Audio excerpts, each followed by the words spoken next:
everybody. I'm Mary Valdez. I'm from Riverside, California, and I'm here to talk about scientific methods and activities that you could do during the AP Psychology Scientific Methods chapter that'll kind of make it more interesting and fun. The very first thing you have to do is explain why we have to learn about the science, why science is so important, because it has given, it's like I like to tell my students, it's given psychology its teeth. Before we were like gnawing on gums, so that's why people say we were a pseudoscience. I explained about how people didn't have any respect for psychology half the time, that they thought, oh, that's just that other thing and none of that's real and that's not true.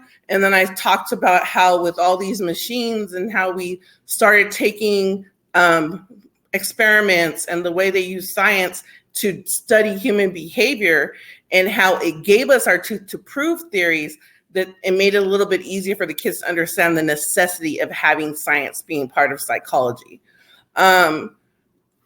Especially when we do experiments. My favorite one, and it's really silly because I talk to them about how like way back in the 70s and the 60s, you know, there were classes on college campuses that you could take about studying haunted houses and how that was a part of psychology, and people, that was part of the reason why. And a lot of people didn't like Freud, and because his theories aren't exactly scientifically proven, or Piaget and his theories because they're case studies.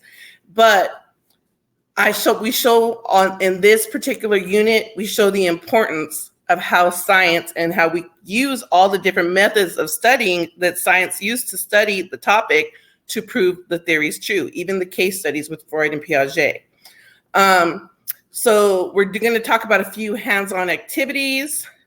I do believe in not just lecturing, but also like having the students do the actual thing, so that way they can see it following through, and it's a really easy way for check for understanding. Okay, so I flipped back over because this activity is kind of fun. At the same time, though, you have to be cognizant of what you're doing. I do this activity after I've taught about the scientific method and we've gone over independent and dependent variable. I call it the independent dependent variable wiffle ball activity.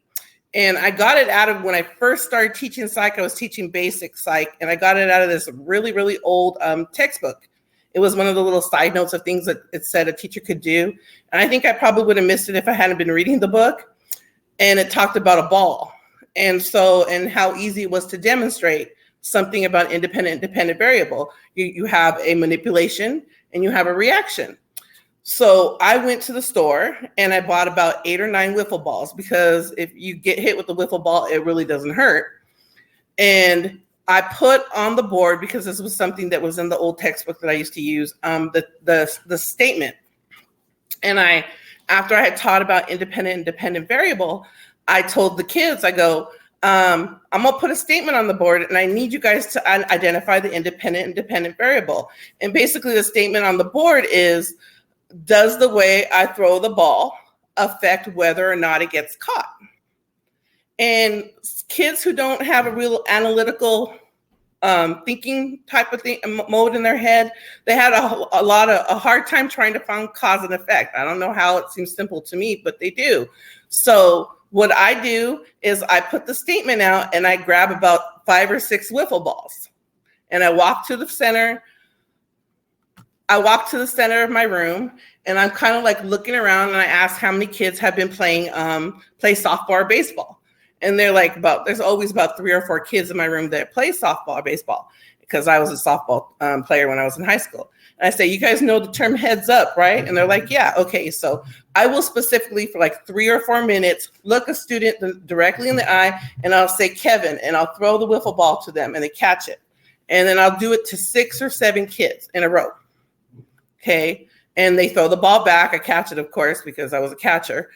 And then all of a sudden I'll say heads up, and I'll just go like this with all the balls, and the balls go flying.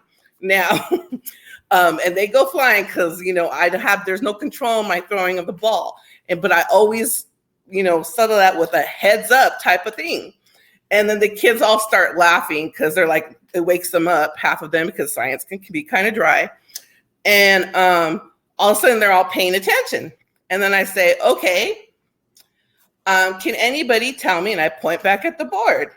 I go, what did I just do versus what I did the second time? And how does it relate to what's on the board? And now can you identify independent and dependent variable? Now, so a few of them are still kind of freaked out and scared. They're like, oh my God, I maybe hit one student a year, but I mean, it's a wiffle ball and I don't really throw it that hard. So it doesn't hit them, it doesn't really hit them. But I mean, it's up to you whether you want to do this or not, but it wakes the class up. And I usually have to do it 3 or 4 times because then I ask, okay, who can identify the independent variable? Who can identify the dependent variable? And they're still looking at me like, I don't get it. She just threw balls at us. What the heck is happening? And then I repeat the process again. I call out another student's name and I call another student's name, about 4 or 5 students, and I'll throw the ball, a controlled throw. And then right after I do the controlled throw, I get all the balls back and I'll yell heads up and I'll let the balls fly again. And you do it 2 or 3 times. And then all of a sudden one of the kids will raise their hand and they'll be like, Miss Valdez? And I'm like, yeah, because I always ask them, do you want me to do it again? And they're all, and it kind of forces the issue because none of them like the wiffle balls flying at their head. And then all of a sudden one of them will raise their hand.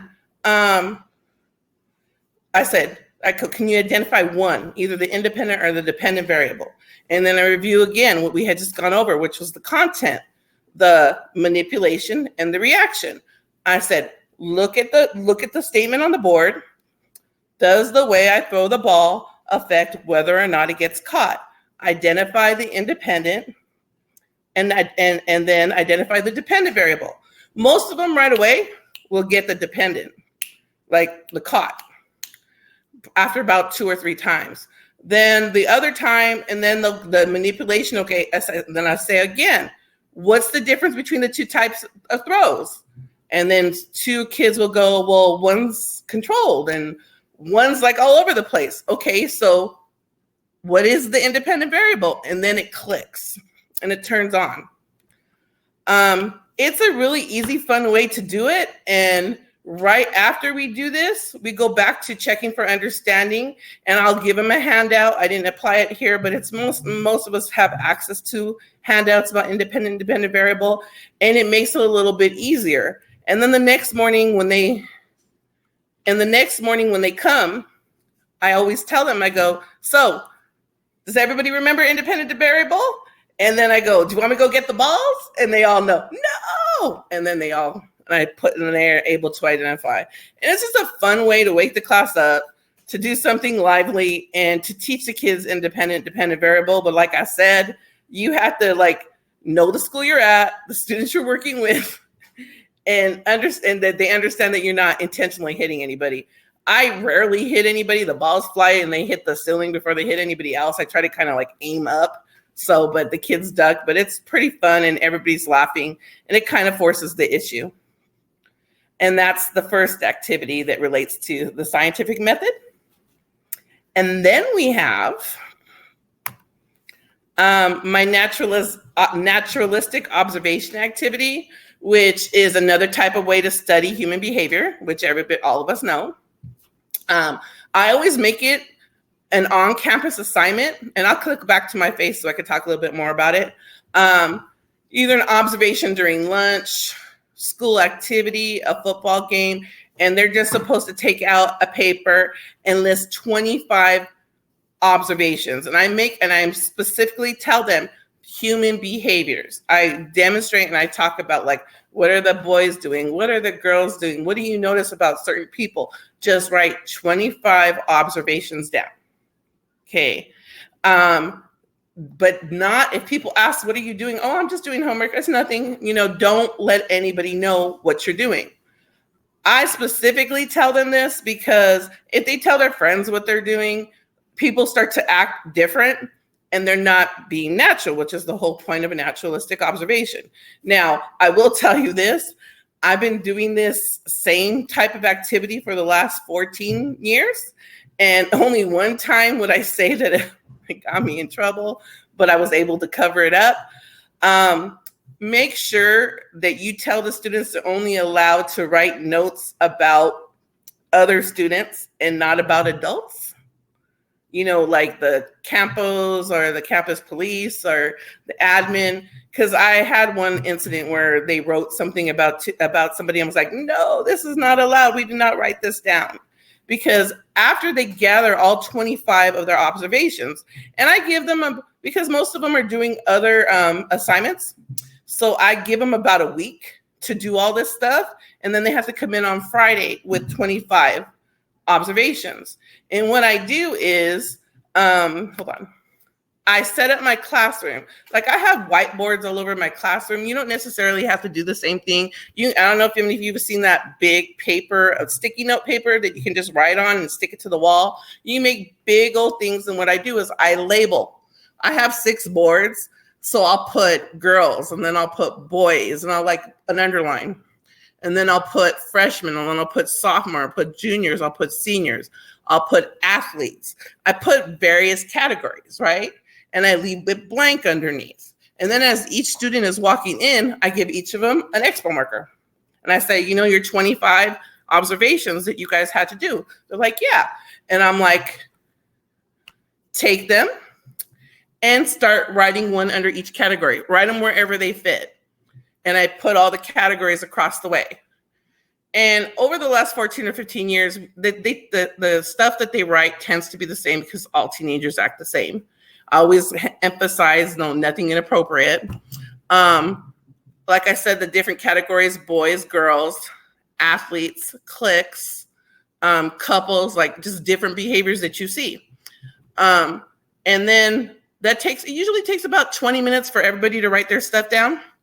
After everybody writes their stuff down, we go from one category to the next, and we start using those observations to talk about human behavior, kind of what naturalistic observations are supposed to do, generalizations about a group that'll help us lead to trying to form a theory like the book and the textbook says. General observations are just that, observations about human behavior.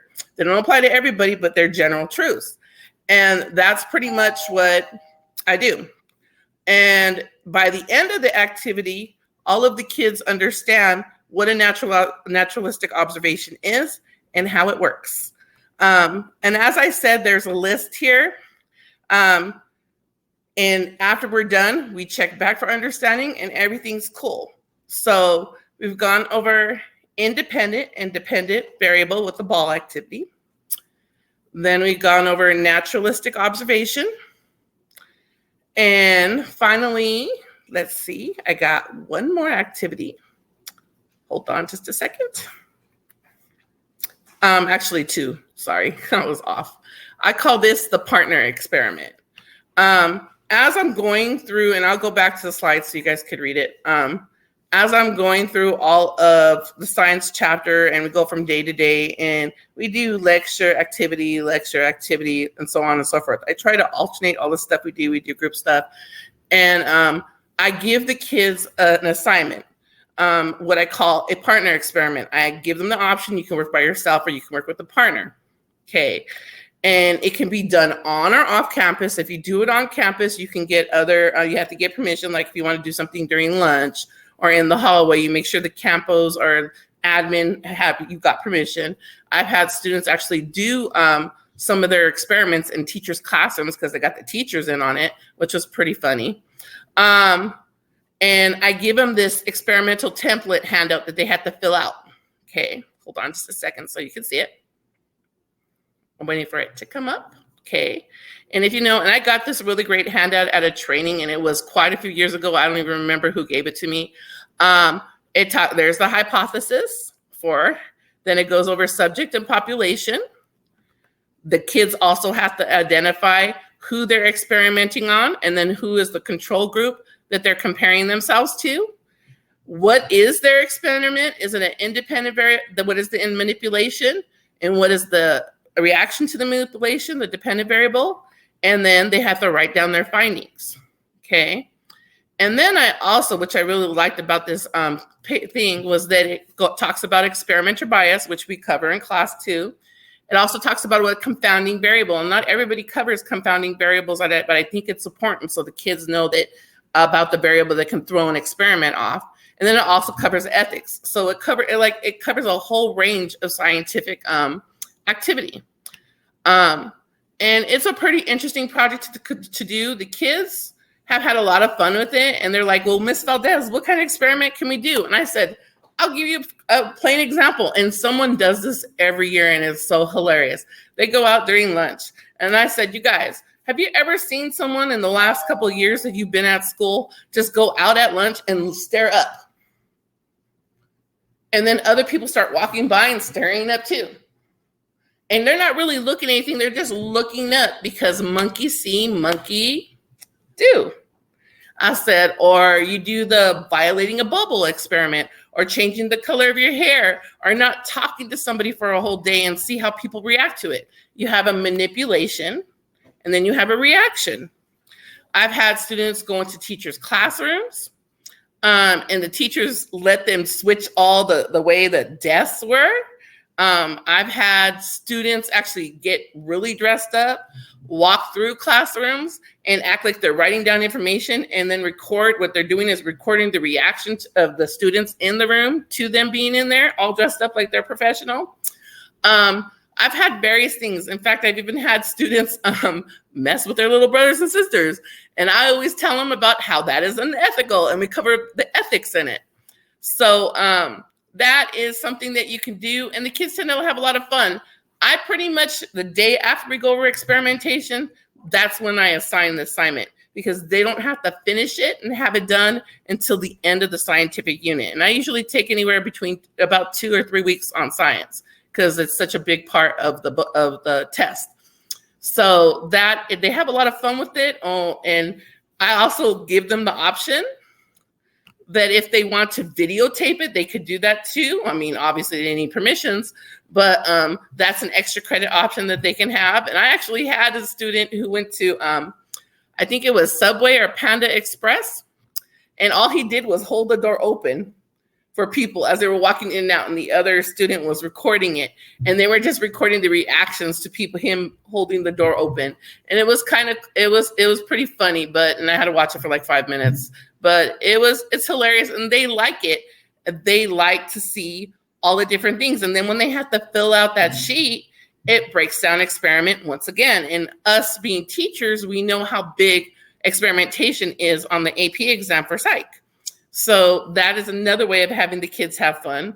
I also told the students too that my psychology teacher in college made us go out there and do experiments all the time, but to be cognizant of who you're experimenting on. Just don't go experiment on any, have an idea, make sure that the person is, can handle it. But it's fun, and the kids seem to like it. And then finally, got one more thing for you. Sorry. And this will be all up, and you can see this later. And like I said, the experiment template, all you have to do is click on it, and it's there too, just so you know. Okay. My other one is a writing activity. Megan's going to be going over FRQs later, but I like to make the kids learn to, this is kind of like an early introduction into it. So I show the kids the movie, The Village by M. Night Shyamalan. If you have time, I would do it. I have time. I figured out a way to be able to include a movie in my lesson plans. It's PG-13, just so you know. It's not really scary, but it does have jump music, so just be prepared. And what I have the students do is, if any of you have watched the movie The Village, right? It's about a guy who creates a utopian society because his father is murdered. And when you watch the movie in the beginning, you don't really realize, and spoiler alert for anybody that's never watched The Village, when you watch it, you think you're watching a movie in the old days. In reality, they're in modern New York City. Okay. And what his experiment is to see that if they get rid of all things that he thinks corrupt society, like money, electricity, stuff that he thinks has made people bad, that they can get rid of all violence and murder. And but you don't know that when you first start watching it. So I don't tell the kids, I say, we're going to watch a movie, and by the end of the movie, we're going to relate it to science. They're like, well, how the heck is it going to relate to science? I said, just trust me. So it's a 2-day viewing. By the second day after they watch it, the last 15 minutes of the movie, I'll walk around in that same handout that I gave them for the experiment. I'll give them another copy, and I say, I want you to have this out. And they're like, what does this have to do with the movie? I said, just trust me. And then when they watch the end of the movie, it clicks to them why it is. Most kids have to watch this movie, and I know it was on Netflix before. I don't know if it's still on there now, but it's a pretty good idea. And then I have them turn in the paper the next day. They have to fill everything that applies to the movie out. Okay. And then when they come in, I say, okay, now I'm going to give you a prompt. And they're like, what do you mean? I'm going to give you a take-home prompt. And what I want you to do is apply some of the theories about science to the movie. That's why I had you fill out that paper. But you're going to write a short little essay on it. I go, and all I want you to do is write it in little paragraph forms and bullet points. For us teachers out there, sounds familiar, right? So I'm going to show you the prompt right now. Okay. And I try to word it like the way the AP exam words it. Respond to the following questions using proper psychological terminology. Remember to define selected terms and support your answer by referencing the situation. Now, I know not all FRQs, give credit, but I give credit because I try to teach the kids to define it in the SOTUS thing. And I want them to learn to read directions because they just jump in on it. So during class, we watched the movie The Village. And in the movie, the characters created a community setting where the children of the village had no concept of money or technology and all things corrupt. In your FRQ, please explain the experiment that was conducted by answering the following questions to the best of your ability. And I break it down, part A and part B. Looks familiar to my fellow psych teachers out there? I asked them to identify the experimental group in the movie. It's very obvious for us that watch it. The hypothesis, what were they trying to do? Give me one example of an independent and dependent variable, and there's tons through the whole movie as you watch it. And then what was the conclusion of the experiment? Meaning, were they able to prove their theory? Then the other part, they have to answer the following things. Is there any experimenter bias going on? And there very much is in the movie. And is there any confounding variables that could have thrown the experiment off? And were any ethical standards violated? When you watch the movie, it's really obvious that there's a lot of ethical standards violated. And I've already taught ethics by the movie is something I show at the end after we covered all the different experimentation methods and we covered the APA guidelines. So it's just a quick way for them to take home. And then we come in class and we review and go over it.